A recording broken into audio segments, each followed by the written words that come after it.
नमो भगवते तस्मै कृष्णायाद्भुतकर्मणे रूपनाम विभेदेन जगत कीर्ति यो यतः सच्चिदानन्दरूपाय विश्वोत्पत्त्यादिहेतवे तापत्रय विनाशाय श्रीकृष्णाय वयं नमः।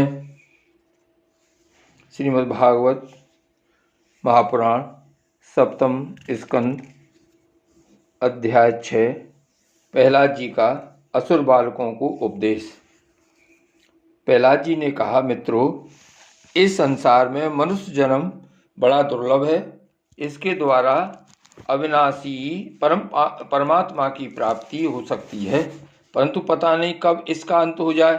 इसलिए बुद्धिमान पुरुष को बुढ़ापे या जवानी के भरोसे न रहकर बचपन में ही भगवान की प्राप्ति कराने वाले साधनों का अनुष्ठान कर लेना चाहिए। इस मनुष्य जन्म में श्री भगवान के चरणों की शरण लेना ही जीवन की एकमात्र सफलता है, क्योंकि भगवान समस्त प्राणियों के स्वामी, सुहृदय, प्रियतम और आत्मा हैं। भाइयों, इंद्रियों से जो सुख भोगा जाता है वह तो जीव चाहे जिस योनि में रहे प्रारब्ध के अनुसार सर्वत्र वैसे ही मिलता रहता है, जैसे बिना किसी प्रकार का प्रयत्न किए निवारण करने पर भी दुख मिलता है। इसलिए सांसारिक सुख के उद्देश्य से प्रयत्न करने की कोई आवश्यकता नहीं है, क्योंकि स्वयं मिलने वाली वस्तु के लिए परिश्रम करना आयु और शक्ति को व्यर्थ गंवाना है। जो इनमें उलझ जाते हैं उन्हें भगवान के परम कल्याण स्वरूप चरण कमलों की प्राप्ति नहीं होती। हमारे सिर पर अनेकों प्रकार के भय सवार रहते हैं, इसलिए यह शरीर जो भगवत प्राप्ति के लिए पर्याप्त है, जब तक रोग शोकादिग्रस्त होकर मृत्यु के मुख में नहीं चला जाता, तभी तक बुद्धिमान पुरुष को अपने कल्याण के लिए प्रयत्न कर लेना चाहिए। मनुष्य की पूरी आयु 100 वर्ष की है। जिन्होंने अपनी इंद्रियों को बस में नहीं कर लिया है, उनकी आयु का आधा हिस्सा तो यूं ही बीत जाता है, क्योंकि वे रात में घोर तमोगुण अज्ञान से ग्रस्त होकर सोते रहते हैं। बचपन में उन्हें अपने हित अहित का ज्ञान नहीं रहता। कुछ बड़े होने पर कुमार अवस्था में वे खेल कूद में लग जाते हैं। इस प्रकार 20 वर्ष का तो पता ही नहीं चलता। जब बुढ़ापा शरीर को ग्रस लेता है, तब अंत के 20 वर्षों में कुछ करने धरने की शक्ति ही नहीं रह जाती।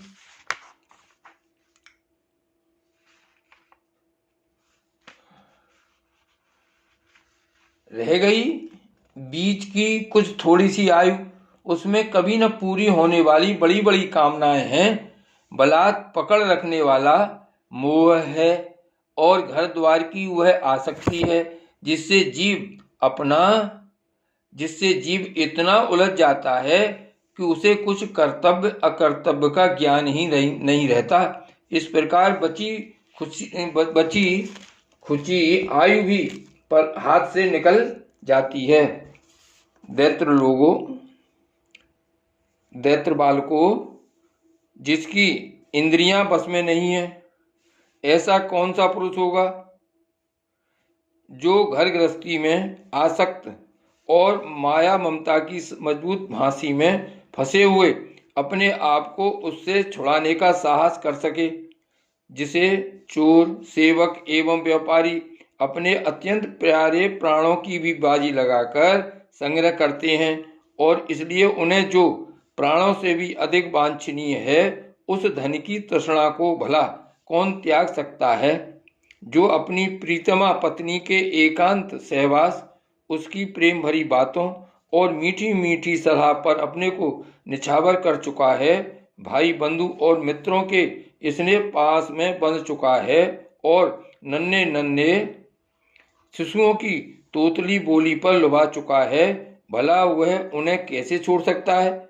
जो अपनी ससुराल गई हुई प्रिय पुत्रों, भाई बहनों और दीन अवस्था को प्राप्त पिता माता बहुत सी सुंदर सुंदर बहुमूल्य सामग्रियों से सजे हुए घरों कुल परंपरागत जीविका के साधनों तथा पशुओं और सेवकों के निरंतर स्मरण में रम गया है, वह भला उन्हें कैसे छोड़ सकता है? जो जनेंद्रिय और रसनेंद्रिय के सुखों को ही सर्वस्व मान बैठा है, जिसकी भोग वासनाएं कभी तृप्त नहीं होती, जो लोभवश कर्म पर कर्म करता हुआ रेशम के कीड़े की तरह मन अपने को और भी कड़े बंधन में जकड़ता जा रहा है और जिसके मोह की कोई सीमा नहीं है, वह उनसे किस प्रकार विरक्त हो सकता है और कैसे उनका त्याग कर सकता है? यह मेरा कुटुंब है, इस भाव से उसमें वह इतना रम जाता है कि उसी के पालन पोषण के लिए अपनी अमूल्य आयु को गंवा देता है और उसे यह भी नहीं जान पड़ता कि मेरे जीवन का वास्तविक उद्देश्य नष्ट हो रहा है। भला इस प्रमाद की भी कोई सीमा है? यदि इन कामों में कुछ सुख मिले तो भी एक बात है, परंतु यहाँ तो जहाँ जहाँ वह जाता है वहीं वहीं दैविक और भौतिक ताप उसके हृदय को जलाते ही रहते हैं, फिर भी वैराग्य का उदय नहीं होता।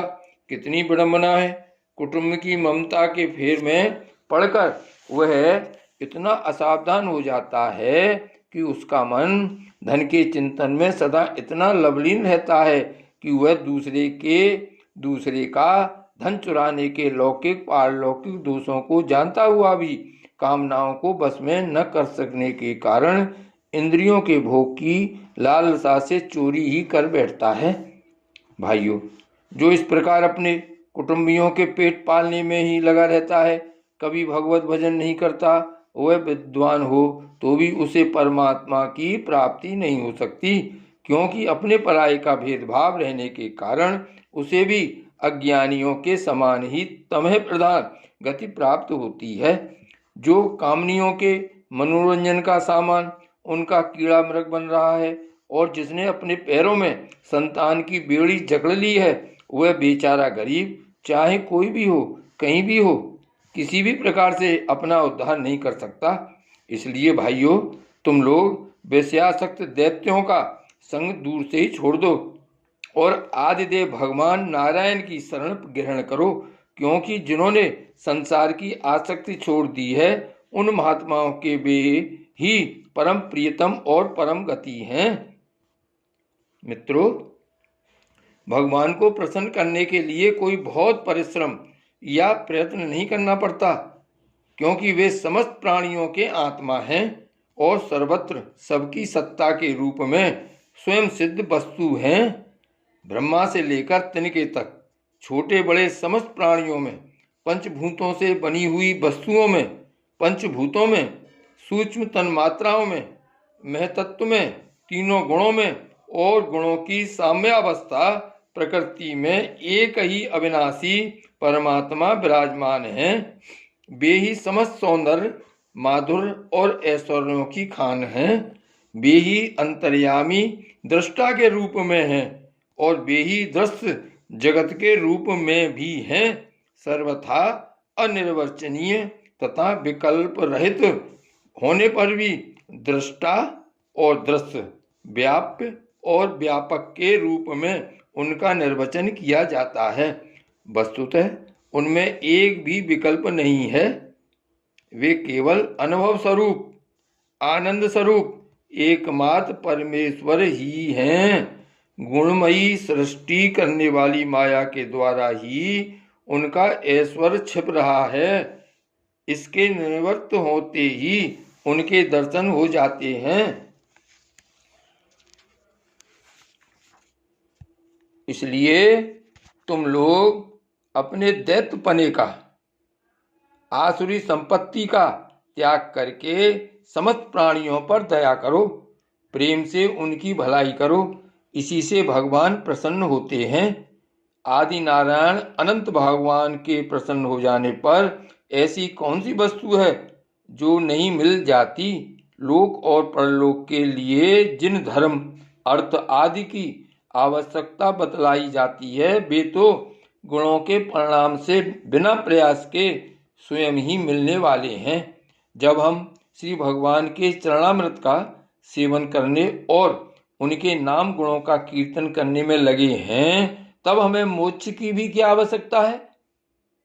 यूं शास्त्रों में धर्म, अर्थ और काम, इन तीनों पुरुषार्थों का भी वर्णन है।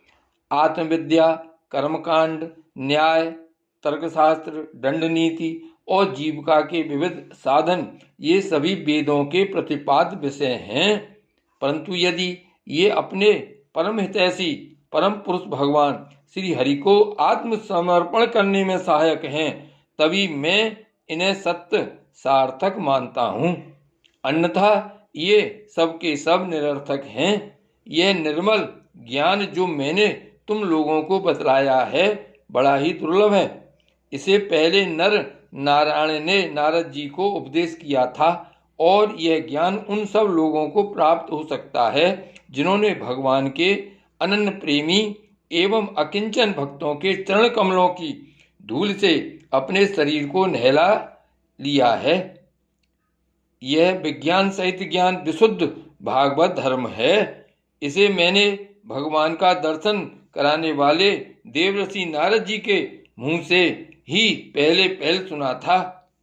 प्रहलाद जी के सहपाठियों ने पूछा, प्रहलाद जी, इन दोनों गुरुपुत्रों को छोड़कर और किसी गुरु को तो न तुम जानते हो और न हम, यही हम सब बालकों के शासक हैं। तुम एक तो अभी छोटी अवस्था के हो और दूसरे जन्म से ही महल में अपनी माँ के पास रह रहे हो। तुम्हारा महात्मा नारद जी से मिलना कुछ असंगत सा जान पड़ता है। विप्रवर, यदि इस विषय में विश्वास दिलाने वाली कोई बात हो तो तुम उसे कहकर हमारी शंका मिटा दो। श्री वल्लभाधीश की जय। श्री वल्लभ विठ्ठल गिरधारी, श्री यमुने जी की बलिहारी, गोपी जन वल्लभ गिरधारी, श्री महाप्रभु जी की बलिहारी।